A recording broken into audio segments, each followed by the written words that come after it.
You are listening to the Bitter Medicine Podcast on KWAZ Radio.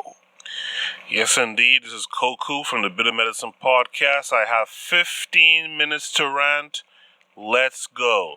I'm talking about the Atlanta police and their recent response to that one cop who has been charged in the killing of Rayshard Brooks.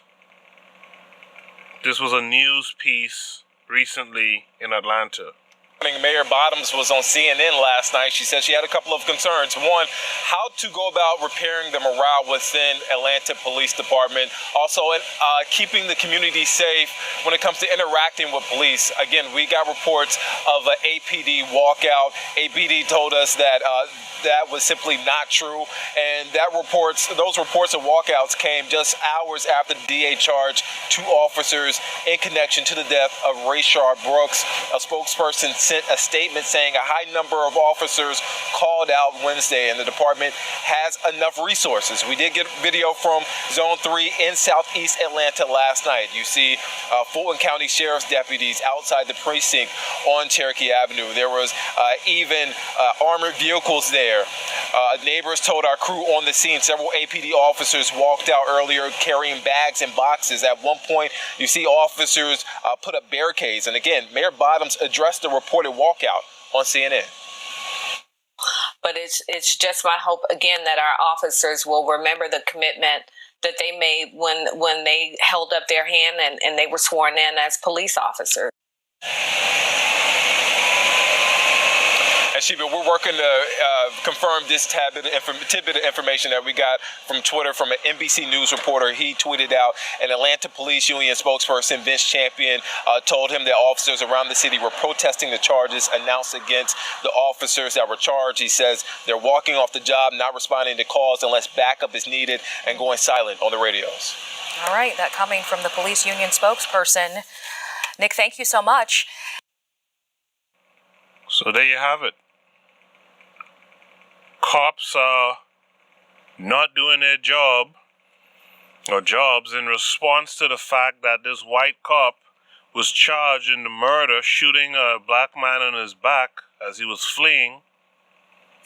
So cops are literally saying, we won't do cop work, we won't do our job if you don't let us kill black folks with impunity.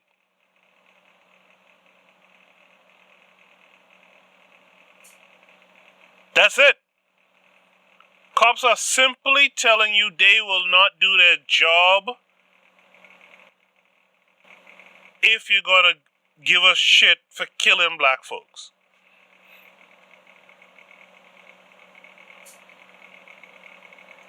And what's kind of messed up too, when these cops decide not to go to work, their mentality is that, well, if we're not doing our jobs, crime will go up. And you know what's so messed up about that? Crime probably would go up. See, that's where our people got to start educating themselves, man. We got to start understanding the game. You want to help get rid of these cops? Show that there's no need for them, really. I'll tell you what, in my personal life, I prefer to have a gun than to be able to call 911. I prefer you give me my Second Amendment right in the city that I live in than tell me to call cops and I have to wait in a corner cowering, waiting for cops to come and hope they don't kill me. Did y'all see that video about 2 weeks ago where a businessman, I think it was in New Orleans, called the cops? And the cops came and started to punch the shit out of him. Beat the shit out of him. Did y'all see that?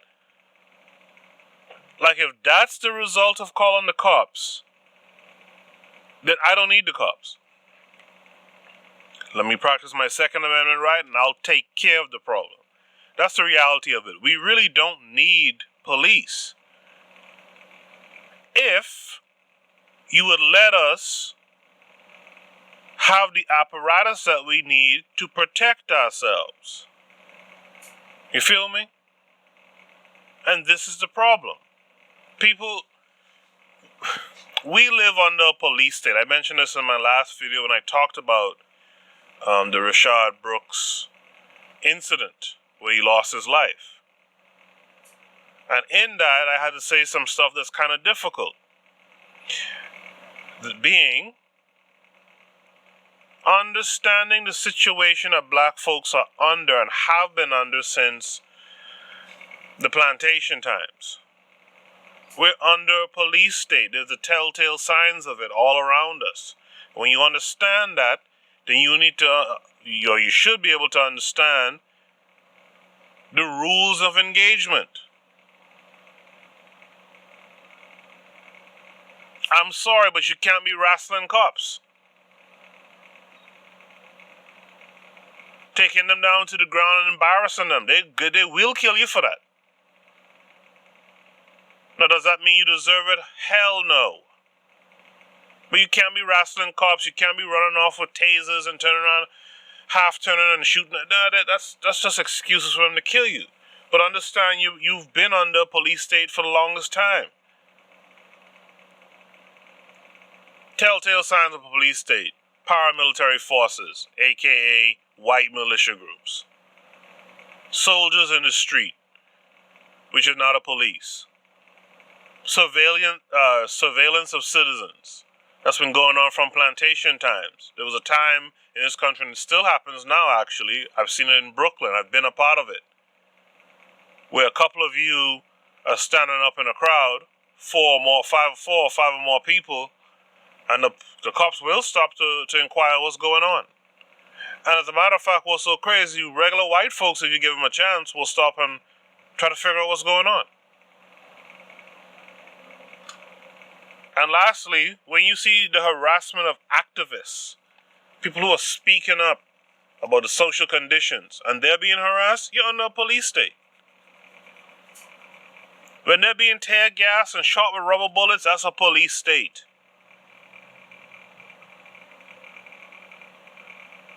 When the police organizations around the country have a budget that ranks highly in the world, you're under a police state. And we've been that way. It's just white folks now are starting to feel some of it, so now you're hearing them talk about it more. But this has been happening since the plantation times. And that's really where the history of the police come from anyway. Let me play this clip that breaks down a little bit how the slave patrols was the birth of the modern day police. To understand slave patrols, it's important to understand the slow development of the state intervention in maintaining slave society, beginning with simply passing laws that would restrict the activities of the slaves, and then laws on their own being insufficient, authorizing any adult white man to enforce those laws, but then the reliance on individual action proving insufficient, forming into this body called the slave patrols that were an offshoot of the militia and worked as kind of a voluntary compulsory organization, meaning that participation was mandatory, but it wasn't a professional outfit. That provided a way of making the entire white male population directly involved in maintaining slave society.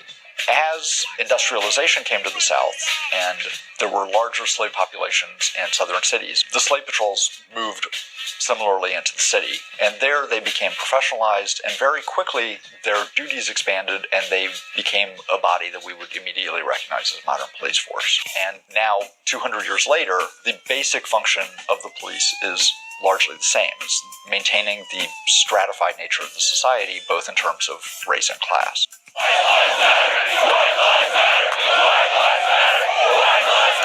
You look at the whole concept of white supremacy and how that fits into the counterinsurgency on a historical basis. Of course, the oldest terrorist organization in the United States, which is the Ku Klux Klan, that was a group that was founded right after the Civil War to inflict terror against the African people in the United States who had been newly freed from slavery and who were beginning to try to organize. And then as you move on into the 20th century and the civil rights movement begins to develop, the Klan and other groups would work alongside the police, whether it was local police or whether it was sheriff's departments, and they would work together to inflict terror, to restrain the movement, the organizing against white supremacy.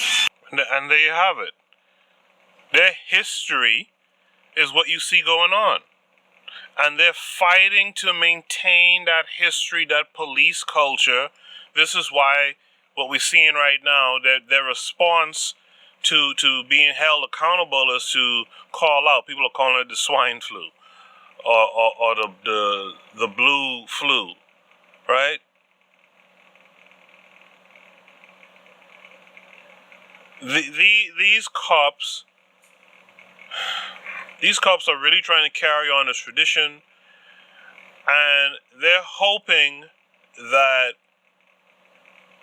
they can scare you into this notion that, well, if we're not there, who's going to save you when the goons come?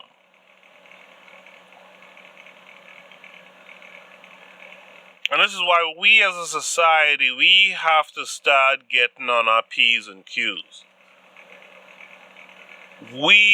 I hear Tariq Nasheed and them talking about there's certain black folks who like to come up and say, well, we got to do better. And you damn right we got to do better. We can't be glorifying the streets, because where's the streets code?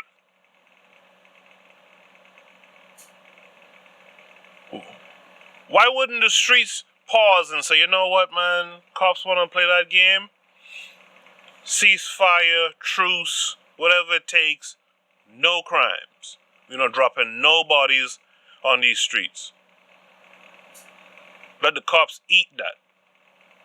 But chances are they won't do it.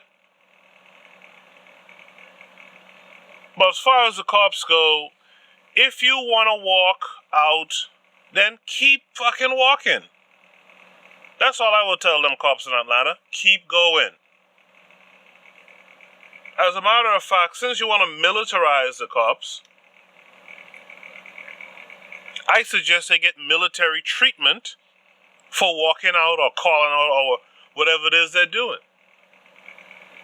In the military service, if a member fails to report for duty, they face serious charges.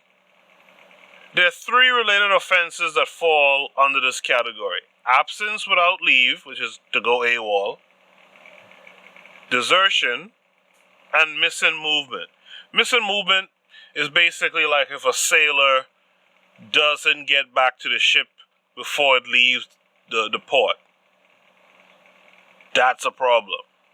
He or she would have to go through much red tape to kind of clear that off, right? So let's get that out of the way. But absence without leave, you didn't have any authority figure telling you to not do your job, that's AWOL. Desertion, you didn't go and man your posts. Those things are heavily penalized in military service. So since we got these cops out here thinking that they're the military now, and as a matter of fact, it's the state and the government that pushes that anyway. It's them who have these big budgets that spend all this money on this kind of wartime gear. I mean, cops have tanks out here, man. What the fuck does a cop need with a tank? Bazookas and all this kind of stuff. What you need that for? When the army started to retire some of the older equipment, they put them up for auction, and the police unions are buying that shit up. They should never have enough in the budget to go and buy tanks.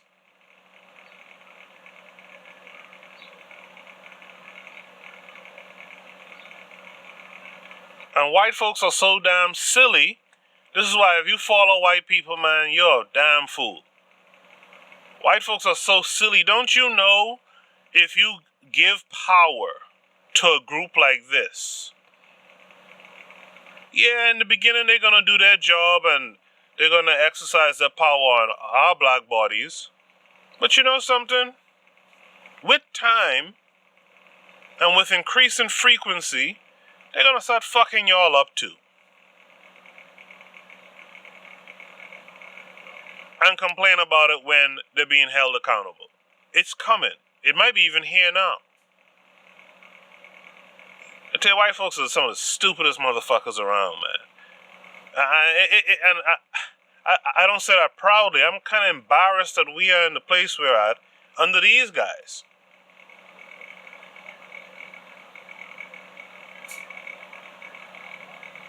I was rewatching the Raging Elephant, the film debut, the directorial debut of Gunnar De Seuss, who was on my show. I talked to him about the film. I rewatched it today, and in there's a speech being given where the speaker says, if you want to end police brutality, you got to take it to these guys. And that's been my message for a long time. There are laws in place to kind of corral their behavior in, but because they do it to us, those laws aren't really held up well, and they haven't been for decades. It's only recently where some of the video is coming out, and the outcry is so large that they are, at least on face value, trying to, bring charges against cops. Will the charges stick? Who knows? But let me tell you how bad it is. In the atmosphere of people protesting police brutality, these cops, there's one of two cops, still killed a black man, still shot him in his back. That's how ingrained these assholes are in that culture of oppressing black people. I always say it, man, you can't ask white folks to save you. That just doesn't work. That's not human nature. Human nature is not asking for someone to stop oppressing you. And they do it. That will never happen. And you can't ask the police to be self-accountable, because we've known for years now police will investigate police and find that police did nothing wrong. So the only way you could deal with it is to make them feel threatened and their families feel threatened. I have no problem saying this. How do you get a bully off of you? You fight back. Anyway, that's my rant for today. If you're in Atlanta, you're an able-bodied person, no record, and you have some consciousness about you, maybe you should go and fill those cop positions. But my fear about that is a lot of black folks go and become cops now. I think the Atlanta PD is like 63% black. So at least someone on Twitter was trying to talk some dumb shit to me about it. I had to kind of put them in their place about that. Right? Just because the people are black don't mean that they're black in their heart or black in their thinking. Some of these black cops are worse than the fucking white ones. But still, it's rare that you see a black cop kill an unarmed black man. And it's almost non-existent that you see a black cop kill a white guy, a white person. It's real rare. In fact, it's so rare, the only case I could think of is that Mohammed guy in Minnesota who killed a white woman from Australia. And they threw the book at his dumb ass. Name me a case before that. I think if you go back some years, I kind of vaguely remember two black cops. I think they shot did they shoot the kid or shoot the father? I can't remember, but there was a kid, there was a father and a son in a car. One of them died. I think it was the kid. Man, they got them two cops out of there and in jail with the quickness. They don't do that usually with white cops. This case, they kind of move a little quickly, and it's only because of what's going on with the unrest around police brutality. You could do that stuff and you'll get some results, but the real result becomes when a man has to fear for his life, or worse yet, the life of his loved ones. That's when people will start to change. Keep that in mind, all right? This has been my 15 minutes. I'll talk to y'all soon. Bye.